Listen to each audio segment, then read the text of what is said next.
वेदांता आज करीब 7% नीचे है। दिन के निचले स्तरों के आसपास इसमें कारोबार हो रहा है और लगातार 8वें सत्र में ये शेयर टूटा हुआ है। बाजार को क्या चिंता सता रही है, क्यों इस शेयर की लगातार पिटाई हो रही है और आगे के लिए क्या ट्रिगर बन सकते हैं, ये बताने के लिए हमारे सहयोगी सौमित सरकार हमारे साथ जुड़ गए हैं। सौमित, वेदांता भारी सेल ऑफ, क्या है इसके पीछे के रीजंस?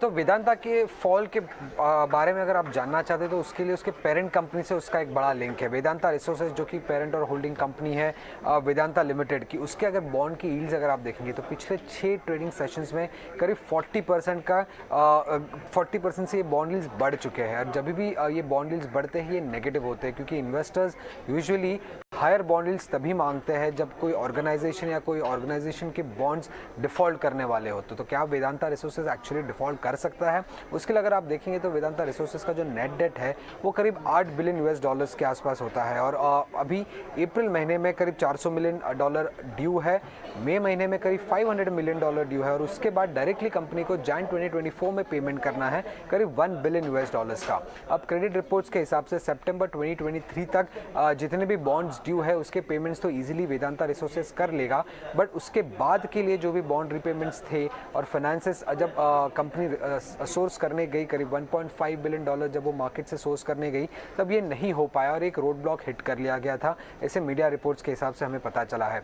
अब इसके कारण वेदांता पे क्या इम्पैक्ट आएगा इसका? अगर वेदांता रिसोर्सेज जो कि पेरेंट कंपनी है वो डिफॉल्ट करती है तो वेदांता रिसोर्सेज की जितने भी शेयर होल्डिंग है वेदांता लिमिटेड में पूरा प्लेज है, तो शायद इसका एक सेल ऑफ का ट्रिगर हो सकता है जिसके कारण हमें ये फॉल वेदांता लिमिटेड में दिख रहा है। उसके अलावा अगर हम देखें तो हिंदुस्तान जिंक को एक एसेट ट्रांसफ़र करने वाली थी वेदांता लिमिटेड, जिसकी वजह से जिसके लिए वो एक प्रीमियम चार्ज कर रही थी और काफ़ी एक बड़ा कैश फ्लो आने वाला था वेदांता लिमिटेड पे। बट अब वो भी शायद नहीं होगा क्योंकि गवर्नमेंट ने उसको अप्रूवल नहीं देने की बात की है। तो अगर ये अप्रूवल नहीं होता है तो ये कैश फ्लो वेदांता लिमिटेड में नहीं आएगा और उसके कारण वेदांता रिसोर्सेज को भी ये पैसे नहीं मिलेंगे वाया डिविडेंड। और इस कारण जो है इस कारण वेदांता रिसोर्सेज के इस पैसे नहीं मिलने के कारण डिफ़ॉल्ट करने के चांसेस और भी बढ़ जाते हैं और अगर डिफ़ॉल्ट होता है तो शायद एक सेल ऑफ देखने को मिल सकता है प्रोमोटर के शेयर्स में और इसी कारण हमें वेदांता लिमिटेड में ये गिरावट देखने को मिल रही है आज के ट्रेड में।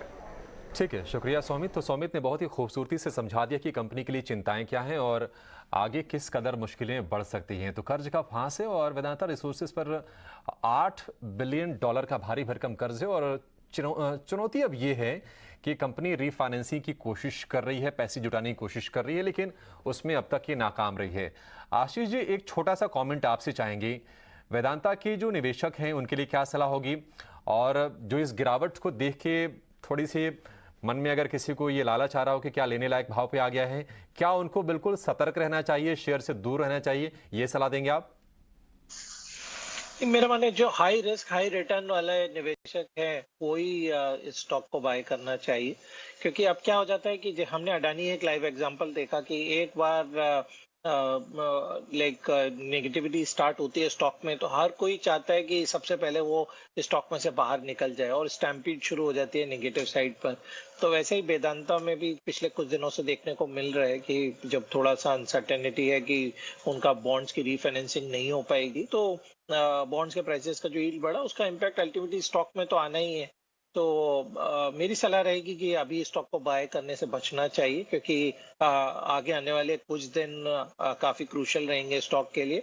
तो जो रिस्क रिटर्न है वो अभी आपके फेवर में नहीं है, रिस्क ज्यादा मुझे नजर आती है कंपेयर टू रिवॉर्ड के। तो इस स्टॉक में नई बाइंग करने की सलाह भी नहीं रहेगी। ठीक है, वेदांता को लेकर ये view, high risk high return वाले जो इन्वेस्टर हैं वो ही इसमें खरीदारी की कोशिश